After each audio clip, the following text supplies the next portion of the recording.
escuta, diz sim e se doa. Quem é que entre as mulheres foi a mais pura pessoa? Quem pôde ser a escolhida para ser mãe de Jesus e da igreja também? Procurei, porém não encontrei igual a ela ninguém. Quem é esta que avança suave, transmitindo esperança? Quem é esta que amamentou a mais pura criança? Quem é esta que é cheia de amor, mas ao chegar a dor fica em pé junto à cruz? Essa mulher não é uma qualquer, é a mãe de Jesus. Quem é esta que diz façam tudo o que ele mandar? Quem é esta mais que qualquer outra sabia se entregar? Quem é esta que acreditou, creu e se entregou ao suplício da cruz? Essa mulher não é outra, ela é Maria, mãe de Jesus.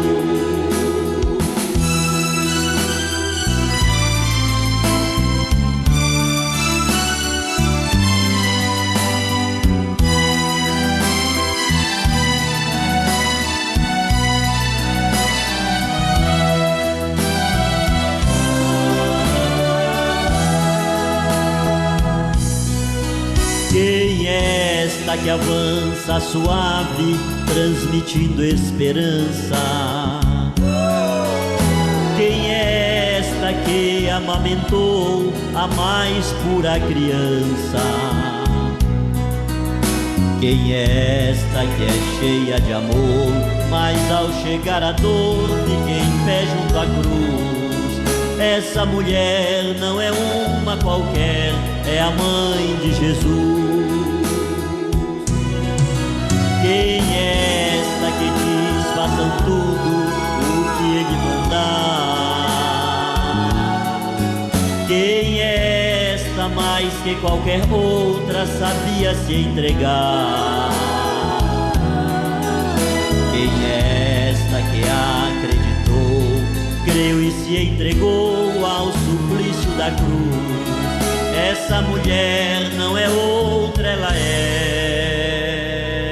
Maria, mãe de Jesus, de Jesus.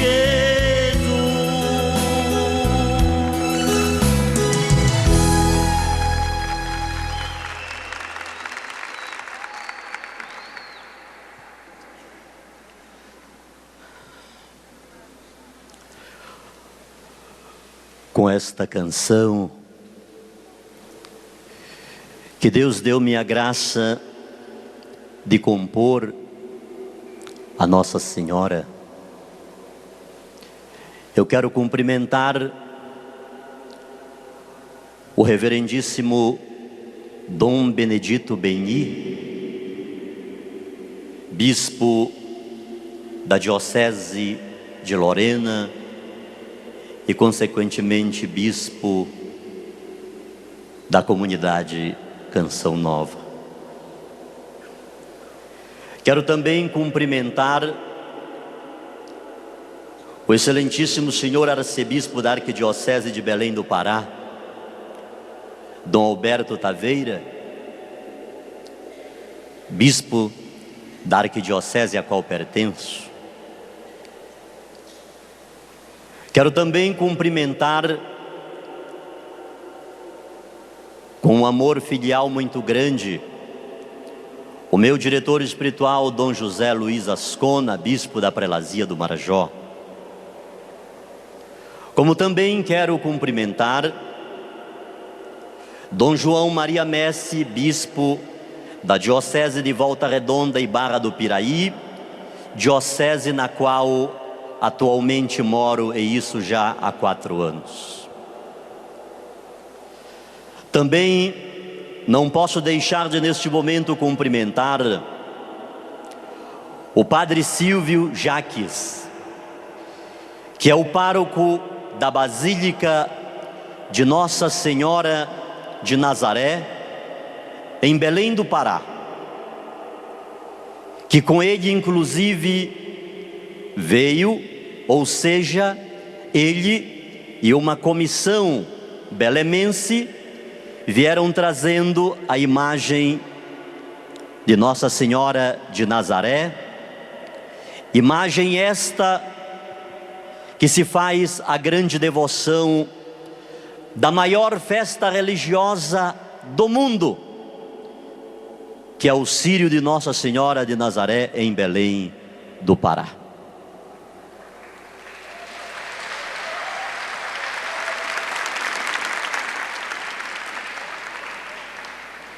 Quero também, com muito carinho e sem muitas palavras para isto traduzir, agradecer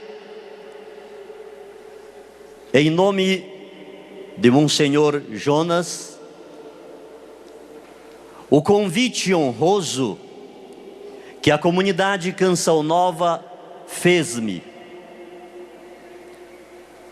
para estar fazendo esta participação convosco exatamente em um congresso mariano.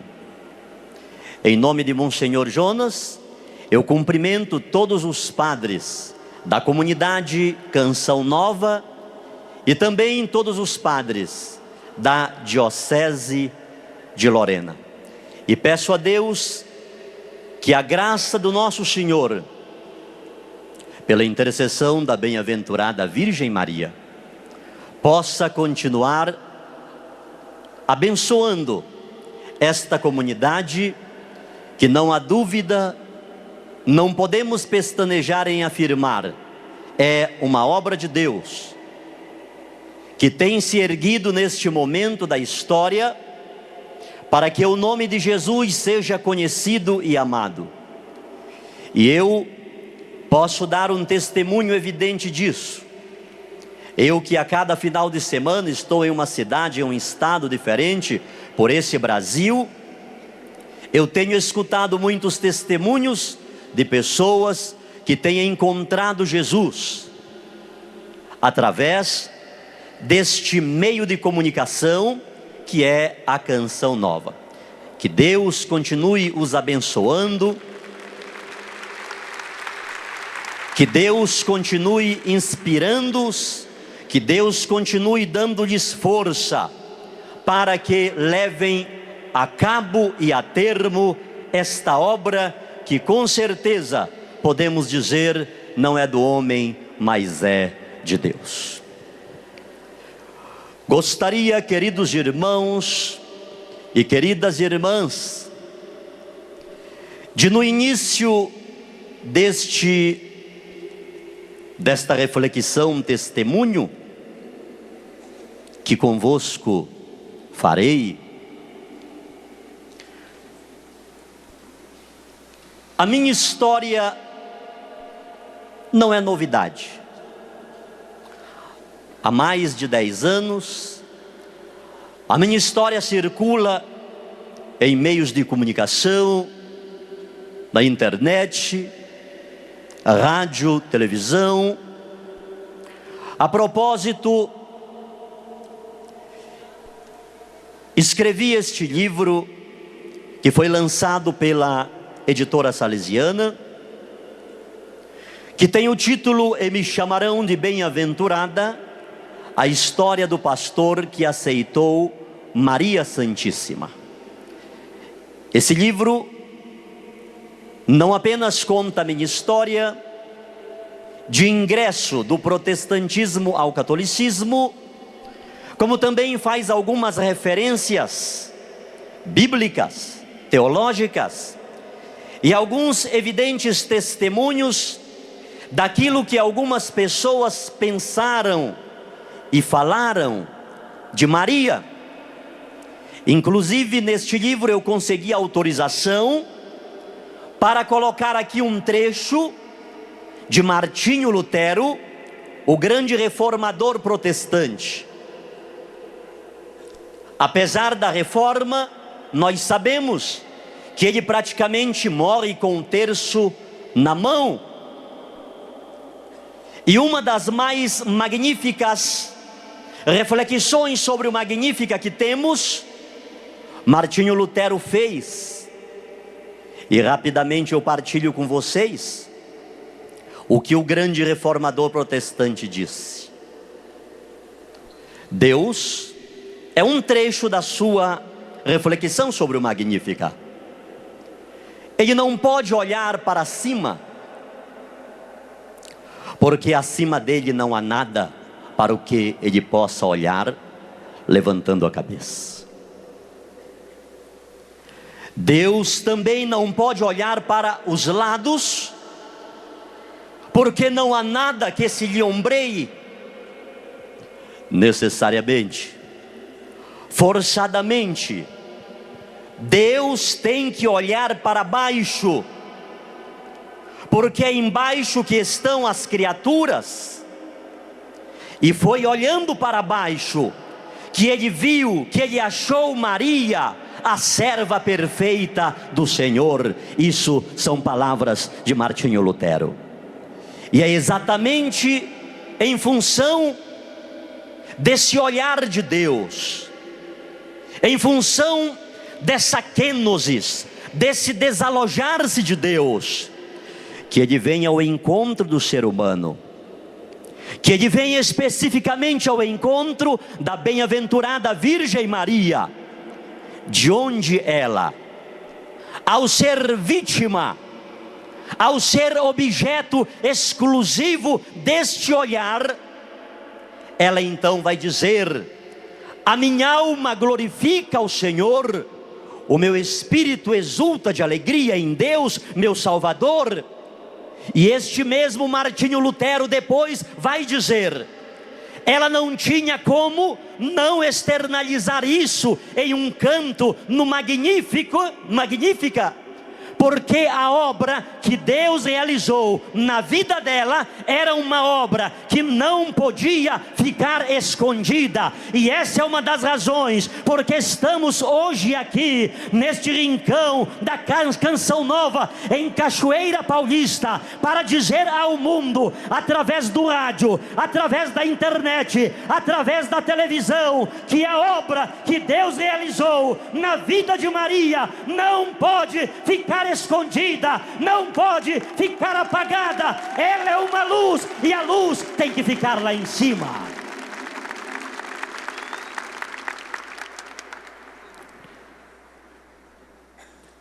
A propósito também das missões que tenho feito pelo Brasil, sem nenhum mérito de minha parte, mas por pura misericórdia de Deus, eu já fiz somente dentro do território nacional mais de 700 viagens missionárias. Somente dentro do Brasil, mais de 700 viagens. Pela misericórdia de Deus, pregando para poucas pessoas, pregando em ginásios, em praças públicas, em catedrais, em teatros, em estádios. E em função dessas missões é que Deus proporcionou-me a graça de também escrever este livro que saiu pela editora Ridel, Testemunhos de Vida e Missão. São testemunhos daquilo que tenho visto e ouvido Deus realizar dentro desse Brasil. De manhã ouvíamos o padre que antecedeu-me fazendo uso da palavra, citando alguns testemunhos realizados pela bem-aventurada Virgem Maria. Inclusive os demônios reconhecem o poder de Deus na vida dela, e diante dela fogem. não resistem à presença dela.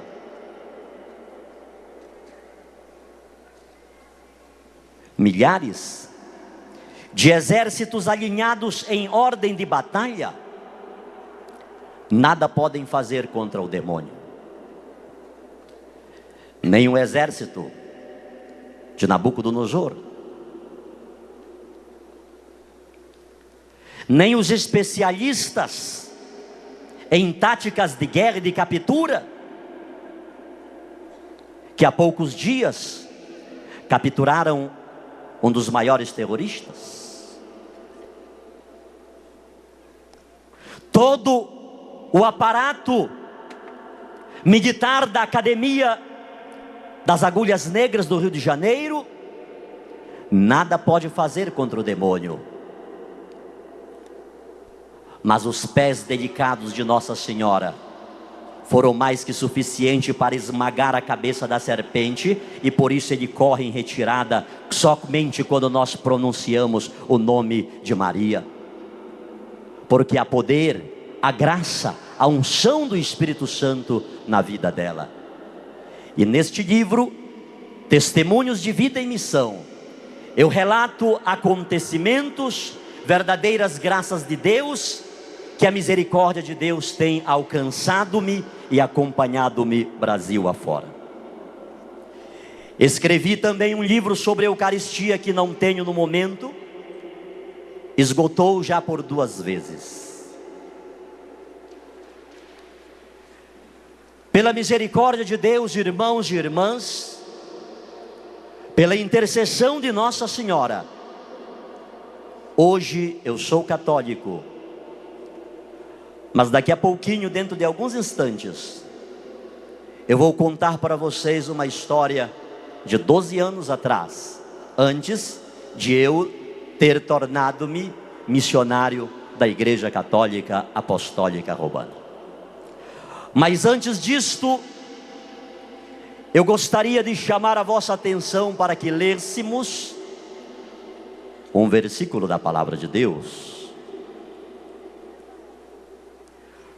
E o registro bíblico está no Evangelho segundo São Lucas, no capítulo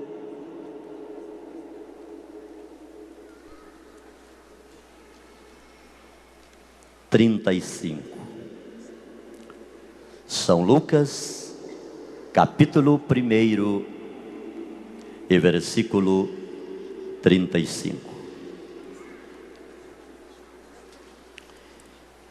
Diz a palavra de Deus: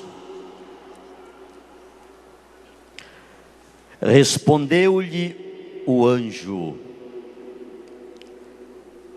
o Espírito Santo descerá sobre ti,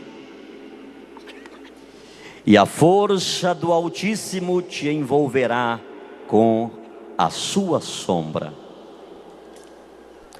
Por isso, o ente santo,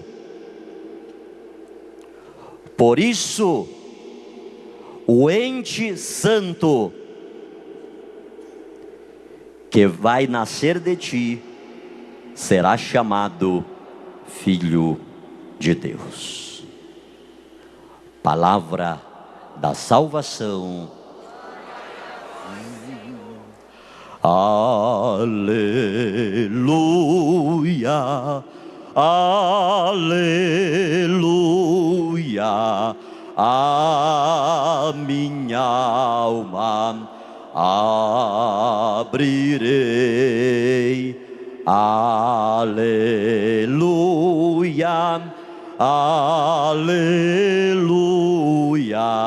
Cristo é meu Rei. Vamos juntos? Aleluia, aleluia,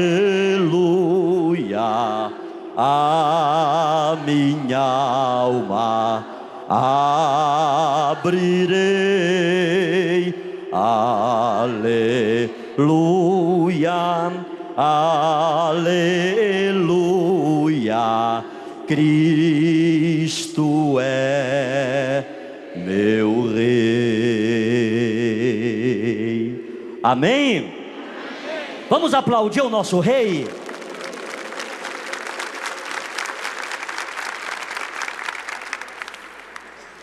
Eu gostaria de colocar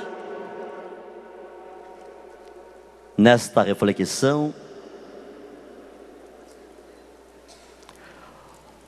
um dos motivos porque nós precisamos dar um espaço maior para Nossa Senhora da nossa vida. Um dos motivos porque Maria não pode, em se tratando da nossa resposta a Deus, relacionada a Maria, termos uma fé tímida, colocando Maria em vez de sob a mesa. Não podemos tosquenejar em pensar que seja a vontade de Deus que a luz venha para baixo das cadeiras e das mesas. O próprio Senhor Jesus foi claro em dizer que a luz, ela precisa brilhar. A luz não é colocada sob qualquer objeto, mas sim sobre, para que o seu fulgor possa contagiar o ambiente, para que todos possam ser contagiados com os reflexos que saem, que emanam dessa luz. Todavia,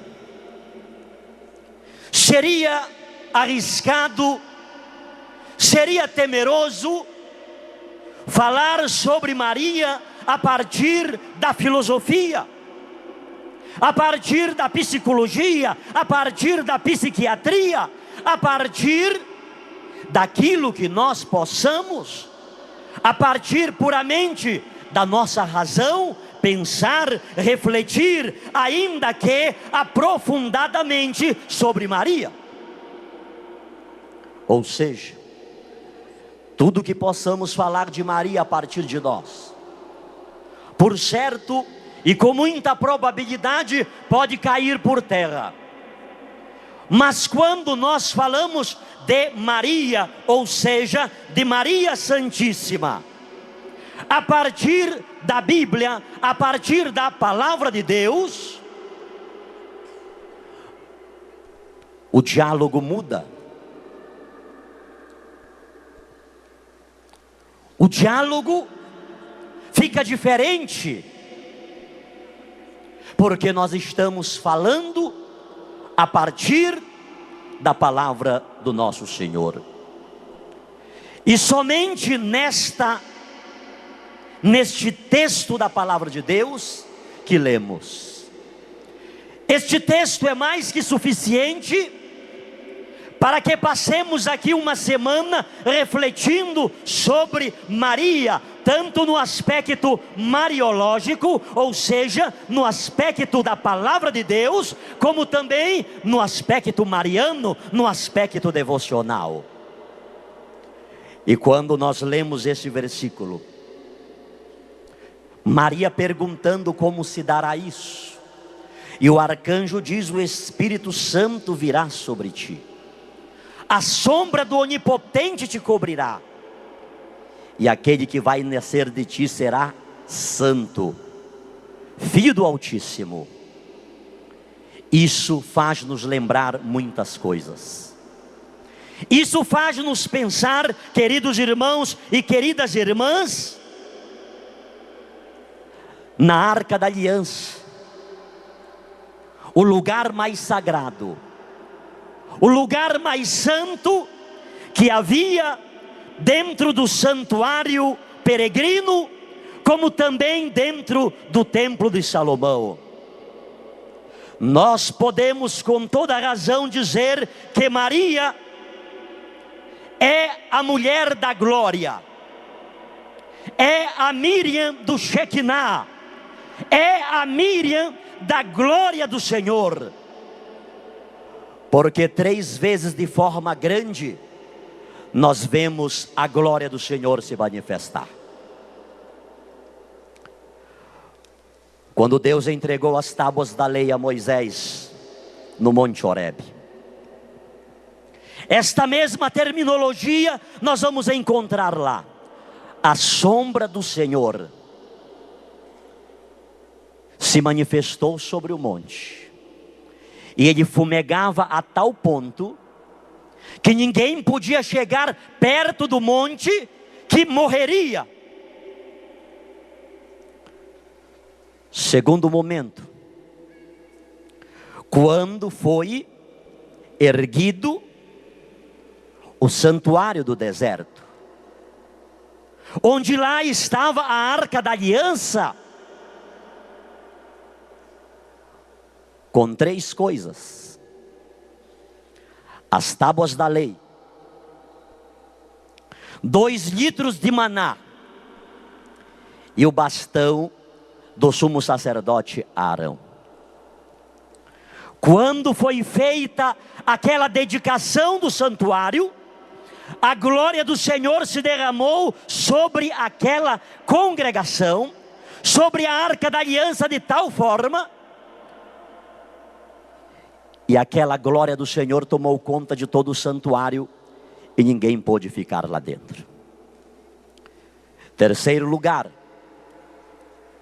quando Salomão edificou o templo do Senhor, quando foi transportada a arca da aliança para o templo,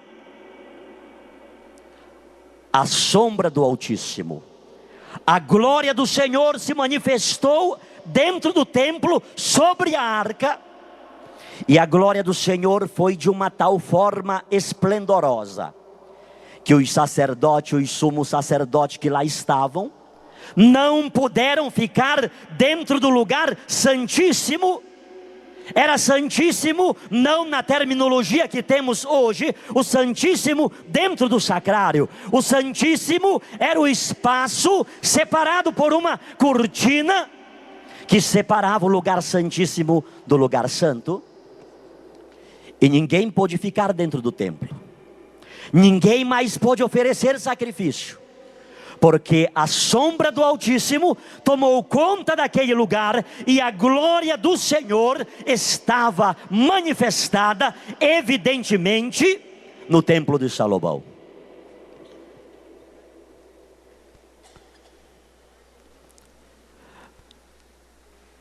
E é só no Novo Testamento, na anunciação do anjo a Maria, que nós vamos encontrar esta glória do Senhor se manifestando novamente. Como acontecerá isto? O Espírito Santo virá sobre ti, a sombra do Onipotente te cobrirá. Aquele que vai nascer de ti é santo e será chamado Filho do Altíssimo. Ou seja, as 3 teofanias do Velho Testamento acontecem sobre Maria. E eis a razão de os padres da igreja, e eis a razão de o Concílio Vaticano II, e eis a razão que muitos são os teólogos que não hesitam em dizer que Maria, ela é a arca da nova e eterna aliança, porque a glória da antiga aliança de forma mais plena repousa sobre ela.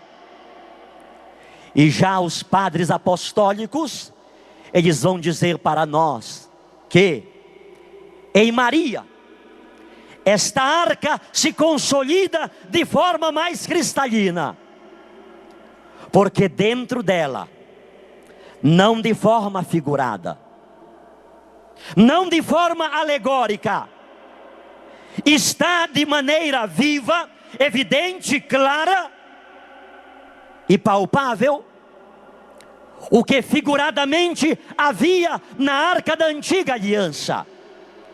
O que era que havia na antiga aliança? As tábuas da lei. Em Maria não estavam as tábuas da lei, mas estava a própria palavra de Deus, Jesus Cristo, como lemos em São João: no princípio era o verbo, no princípio era a palavra estava com Deus e a palavra era Deus. Dentro de Maria também estava o paradoxo ou paralelo da arca antiga. Na arca antiga havia 2 litros de maná, o alimento que sustentou o povo no deserto por 40 anos. Nós não podemos excluir Maria da nossa espiritualidade, da nossa devoção, porque dentro dela não estava 2 litros de maná apenas, dizendo uma quantidade limitada, mas está o próprio Jesus Cristo, o pão vivo descido do céu, a Eucaristia que alimenta a caminhada de todo cristão.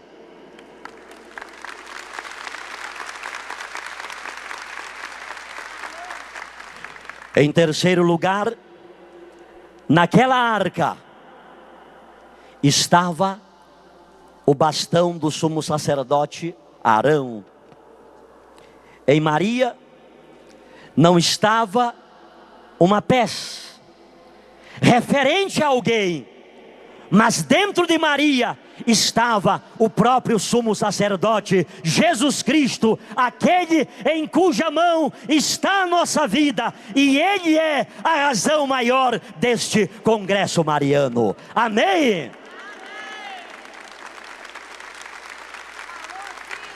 Disse isto apenas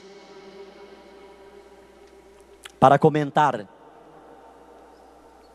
A fé da igreja não é mariológica, é cristológica, é cristocêntrica.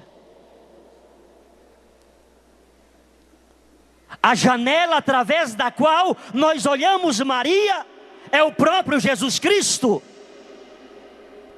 Se não fosse a cristologia, não haveria a mariologia. Eis porque Maria não pode ser excluída do nosso horizonte de comunidade, do nosso horizonte eclesial, do nosso horizonte de missão, do nosso horizonte de ecumenismo. Porque onde está Maria, com toda certeza está Jesus Cristo.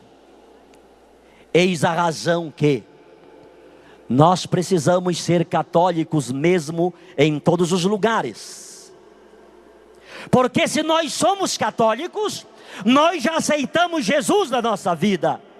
E onde nós levamos Jesus, também nós levamos Maria.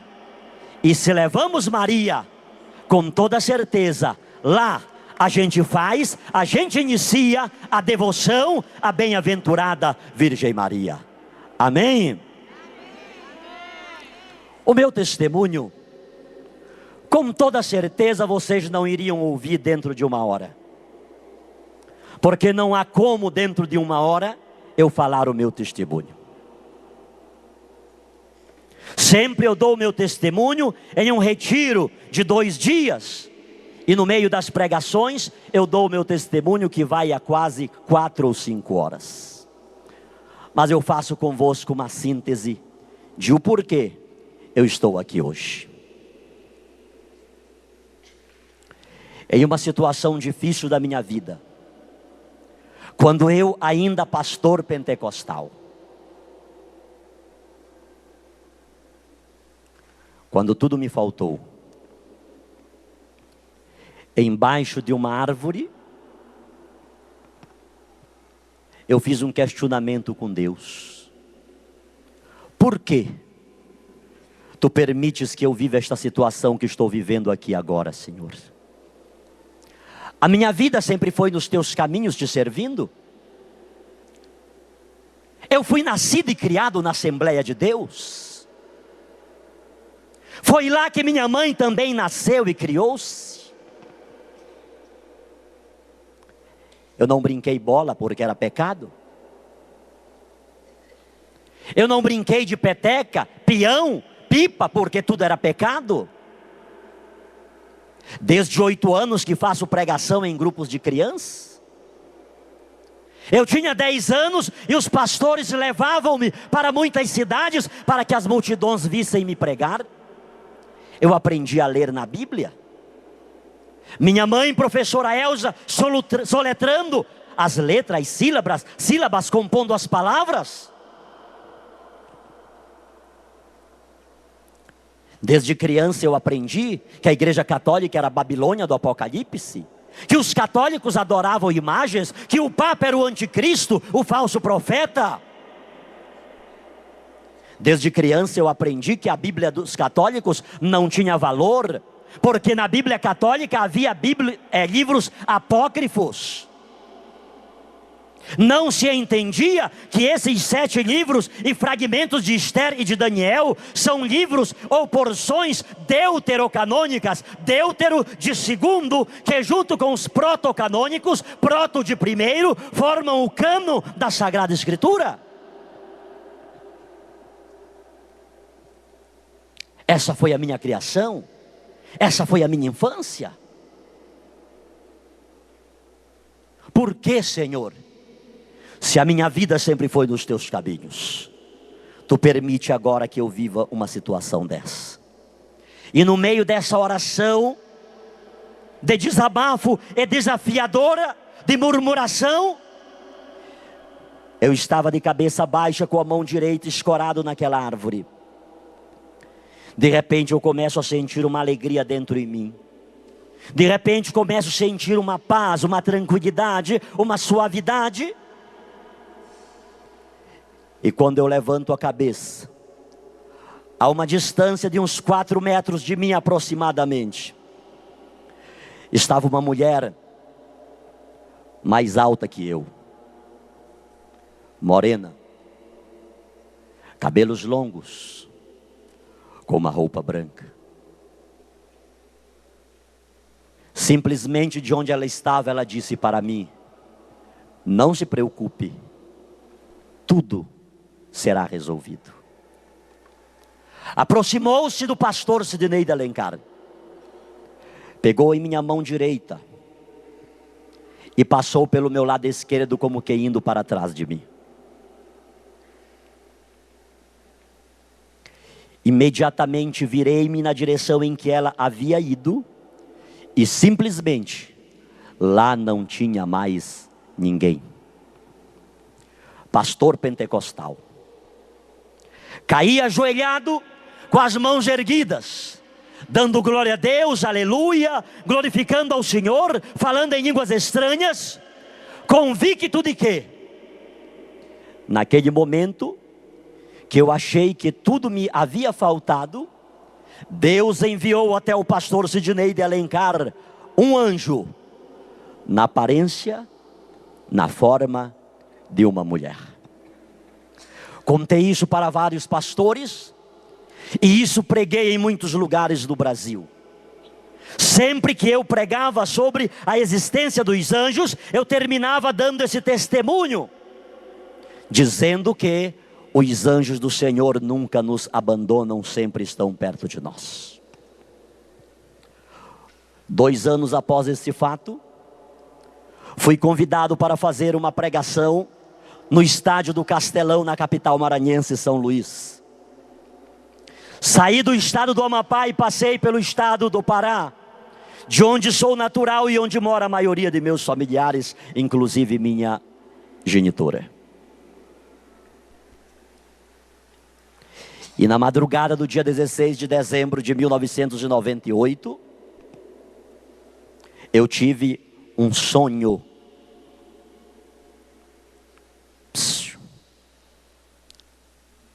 Eu não tinha me tornado católico. O que tinha acontecido com o pastor Sidnei, Deus enviou um anjo, na aparência, na forma, no aspecto de uma mulher e nada mais que isto. Na madrugada do dia 16 de dezembro de 98, na cidade de Santa Isabel, na casa do meu sogro, eu tive um sonho. Naquele sonho eu estava olhando uma imagem católica que depois fui saber tratar-se ser a imagem de Santa Isabel de Portugal, que é padroeira da cidade de Santa Isabel. Aquela imagem está sobre uma pilastra de uns 4 ou 5 metros na entrada da cidade de Santa Isabel. E de repente, como que flutuando ao lado daquela imagem, aparece aquela mesma mulher que havia aparecido-me embaixo da árvore há quase 2 anos, a partir daquela data de 16 de dezembro de 98.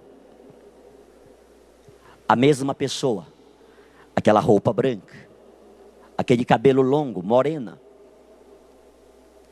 E naquele sonho, ela disse-me o seguinte: eu te escolhi, não temas. Tu converterás multidões antes do grande acontecimento. Encontrarás um que tudo te explicará. Muitas lutas enfrentarás, mas terás a vitória. O que tu queres, não te preocupes, tudo será resolvido.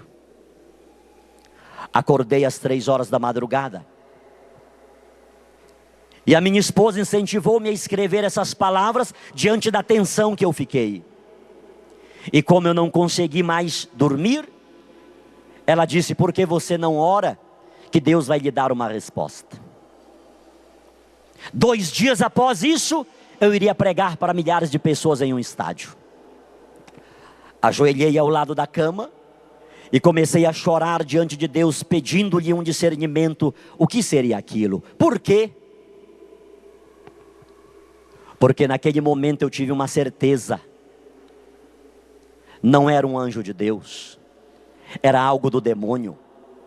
Porque se fosse um anjo de Deus, jamais apareceria ao lado de uma imagem católica, coisa que eu detestava. E por que eu detestava? Porque até então eu fixava-me naqueles versículos bíblicos proibitivos de fazer imagens. E eu não contextualizava de forma sólida aqueles textos, até porque era conveniente que eu não os solidificasse, porque aquilo era um cavalo de batalha contra os católicos. Quando chegava naqueles textos que Deus manda fazer imagens, com a mesma precisão de quando proíbe-as, aí eu dava uma interpretação literal, alegórica, fantasiosa. Mas quando eu lia não farás imagens, eu então interpretava ao pé da letra, de maneira fundamentalista. E aqueles muitos versículos que Deus manda fazer, eu então interpretava de maneira superficial. Não pode ser um anjo de Deus, porque um anjo mais apareceria ao lado de uma imagem católica. E eu continuo a orar, e eu continuo a chorar diante de Deus. E aproximava-se das 6 horas da manhã. Alguma coisa dizia dentro de mim: Sidney, pastor Sidney, só há uma pessoa que pode lhe explicar tudo o que está acontecendo. É o padre dos católicos. Eu disse: o padre não. Qualquer outra pessoa, menos um padre. Eu cansei de dirigir culto com quilos de som nas praças em frente à igreja católica.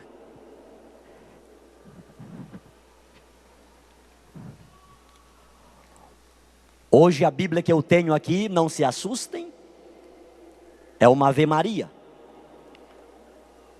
Mas há 12 anos atrás eu usava uma Bíblia mais ou menos deste tamanho, maior que esta, uma Bíblia pentecostal. E quantas vezes eu a ergui em palcos em frente de igreja católica e disse: reverendo, a sua Bíblia não diz isto, isto e mais isto? No livro tal, capítulo tal e versículo tal, não diz isto? Quantas vezes eu entrei na casa de católicos e os fiz quebrar imagens. Eu nunca quebrei uma imagem católica, mas eu fiz católicos quebrar imagens com as próprias mãos. Eu vi católicos destruir oratórios inteiros. Eu vi católicos quebrar imagens, enterrar no quintal ou colocar num saco para ser levado pelo carro do lixo. A única alternativa que eu dei para muitos católicos foi responder para mim: pastor, eu não quero ir para o inferno, eu quero aceitar Jesus. E aceitar Jesus significava sair da igreja católica e passar para a minha igreja, a Assembleia de Deus.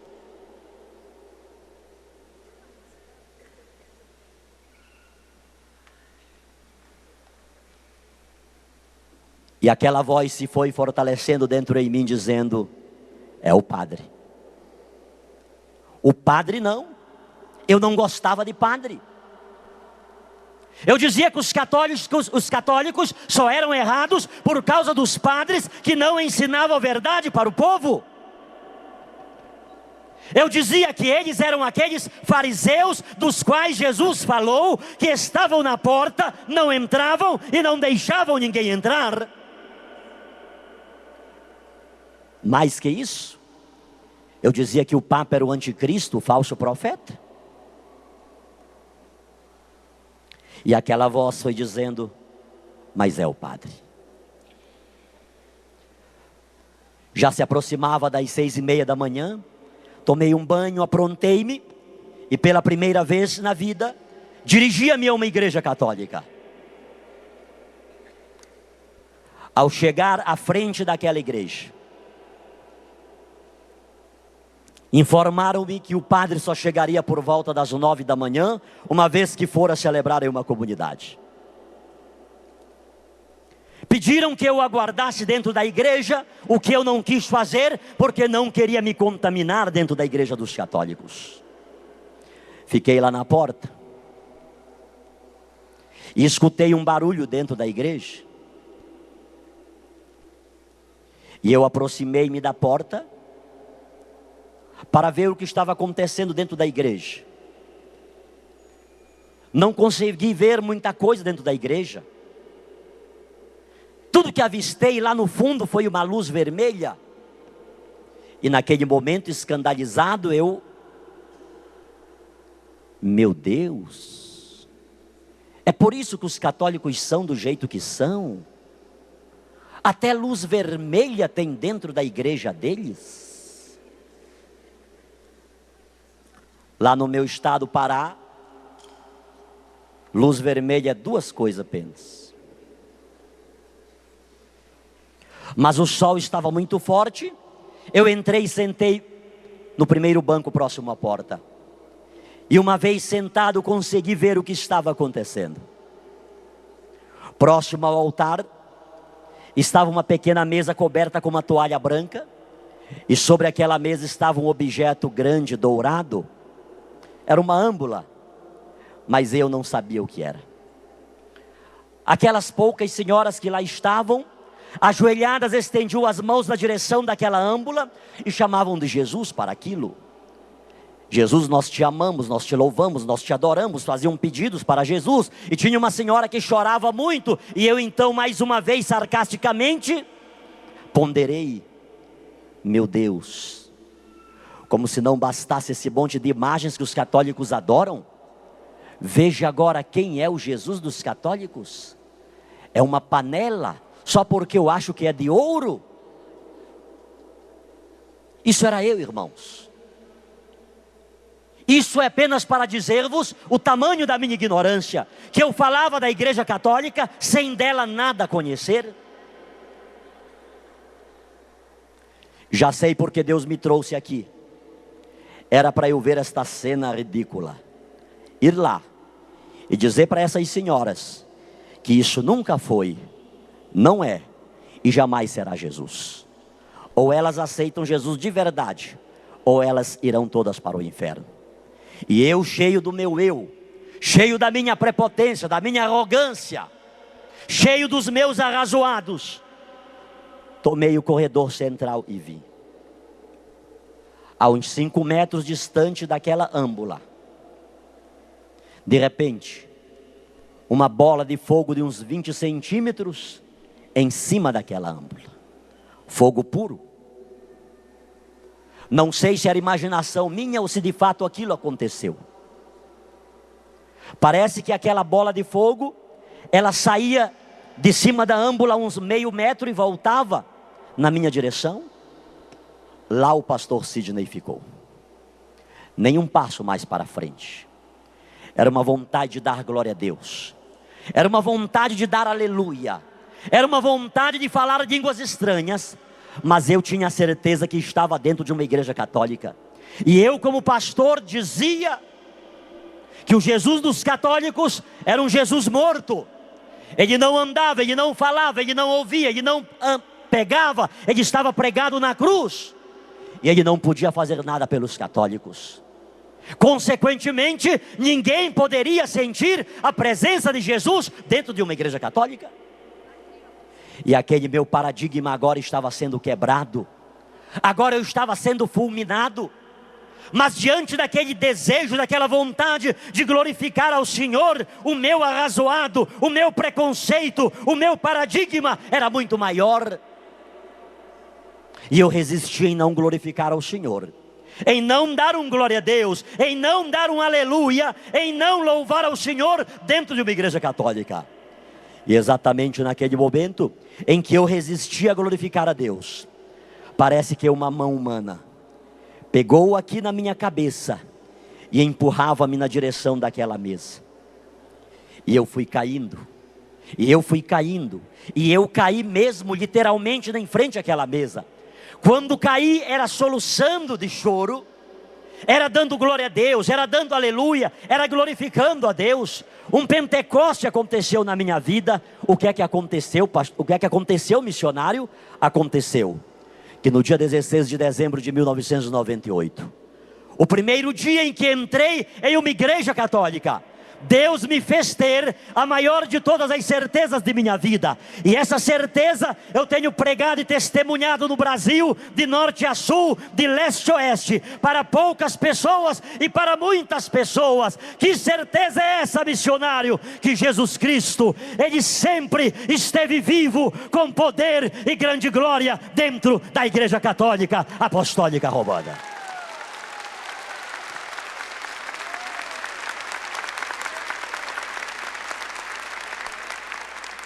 Quando dali levantei, já era uma outra pessoa. Levaram-me aos bispos, a vários padres, e depois de longa conversa, eu superficializei tudo aqui convosco. Depois de detalhes, eles chegaram a uma conclusão. Pode ter sido. Ninguém disse que era. E eu não ando dizendo isso para ninguém. Pode ter sido uma aparição de Nossa Senhora. Para mim,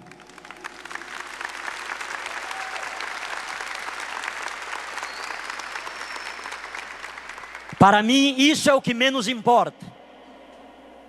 Se foi ou se não foi. Sobretudo quando esta afirmação vem dos meus irmãos protestantes, que dizem: pastor Sidney, foi o demônio que apareceu para o senhor. Eu chego a dizer hoje: bendito seja Deus por esse demônio que apareceu para mim, porque esse demônio fez com que eu me curvasse diante da presença real de Jesus, em corpo, sangue, alma e divindade, e aceitasse Maria, mãe de Jesus, como minha mãe também. O que importa é o que a partir daquele momento aconteceu. Dificuldades, provações. Ganhei o catecismo da Igreja Católica. O bispo disse: se o senhor quiser saber alguma coisa sobre a nossa igreja, leia este livro. Me deu um terço e me deu um crucifixo. E dentro de um mês eu li o catecismo da Igreja Católica, com a Bíblia ao lado, olhando aquelas referências bíblicas que estão no catecismo. Terminei de ler o catecismo, disse: verdadeiramente a Igreja Católica é a Igreja de Jesus, mas eu não vou ser católico. Vou continuar na minha igreja, porém, este ensinamento do catecismo, que é bíblico, eu vou ensinar para os meus irmãos na Assembleia de Deus. Porque muitos deles enchem a boca dizendo que foram católicos, foram sacristãos, foram coroinha, foram ministros de Eucaristia, foram catequistas, mas na verdade nunca aprenderam nada a respeito da Igreja Católica. E eu então comecei a ensinar isso para o povo. É justamente em meio desse ensinamento que comecei a dizer para as pessoas que os católicos não adoravam imagens, que a Bíblia católica não era uma Bíblia falsa, que o Papa é sim um querer de Deus instituído por Cristo. Diante desse ensinamento, chamaram-me à convenção a que pertencia para eu retratar-me. Ou eu deixava de pregar sobre Maria, ou eu seria disciplinado, seria afastado de minhas atividades pastorais. Diante daqueles 50 obreiros, entre pastores, presbíteros e diáconos, eu disse: pastores, se não há outro jeito, saibam os senhores, que entre o continuar a pregar o sim que Maria deu ao projeto de Deus, e entre o continuar a ser pastor protestante, a partir de agora, eu estou deixando de ser pastor protestante para ser católico apostólico romano e continuar a pregar o sim que Maria deu ao projeto de Deus.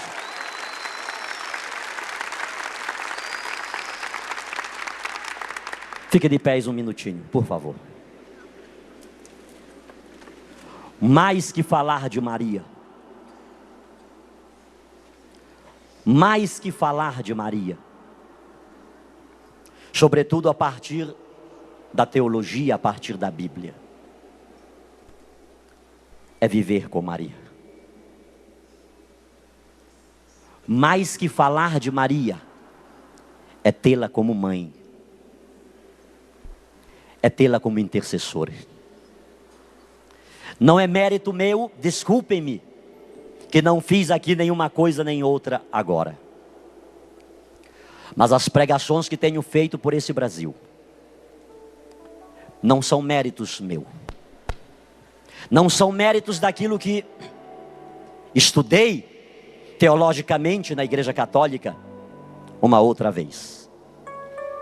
Não é mérito de eu ter um bispo como Dom José Luiz Ascona, que viver com ele 1 hora é passar um retiro espiritual, sobretudo lá no Marajó.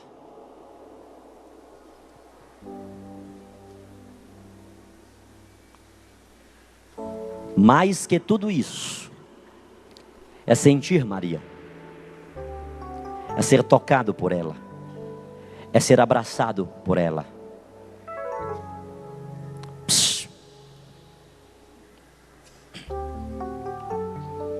Neste livro, que não tenho à venda nenhum dos dois, há um testemunho de uma protestante pentecostal. A propósito, a minha querida mamãe, professora Elza.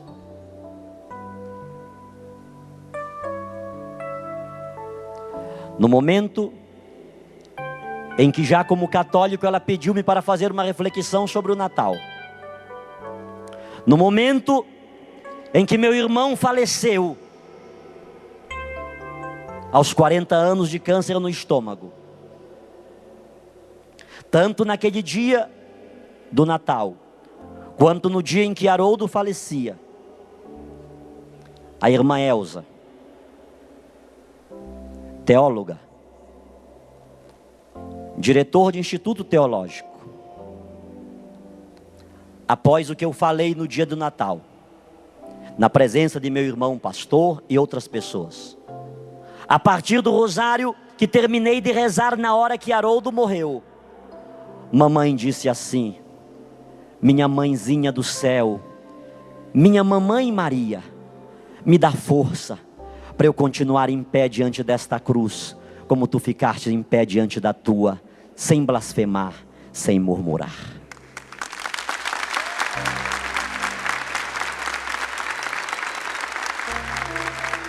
Minha mãe continua na Assembleia de Deus. Mas aquela mesma mulher que me expulsou de sua casa, quando me tornei católico, ela abraçou-me, pediu-me perdão e disse: meu filho, continua na igreja católica, porque nós sabemos, eu sei teologicamente, foi de lá que todos nós saímos.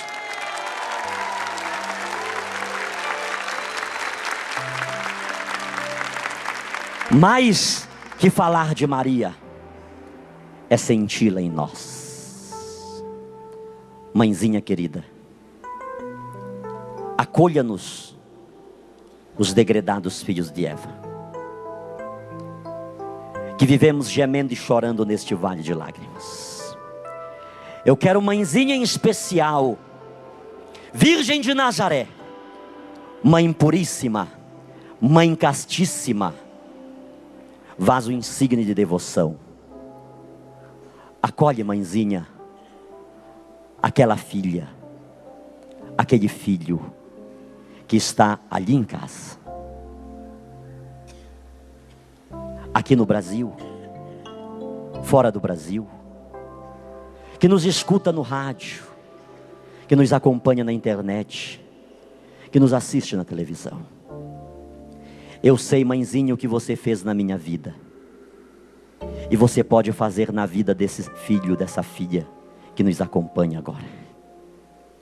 Pela tua intercessão, mãezinha, que aconteça essa libertação, que aconteça essa cura, essa restauração, essa renovação. Que pela tua intercessão, mãezinha querida, continue a se derramar sobre todos nós. Nós que aqui estamos neste rincão, a bênção que sara, que liberta, que restaura, que renova, em nome do Pai, do Filho e do Espírito Santo. Amém, amém, amém.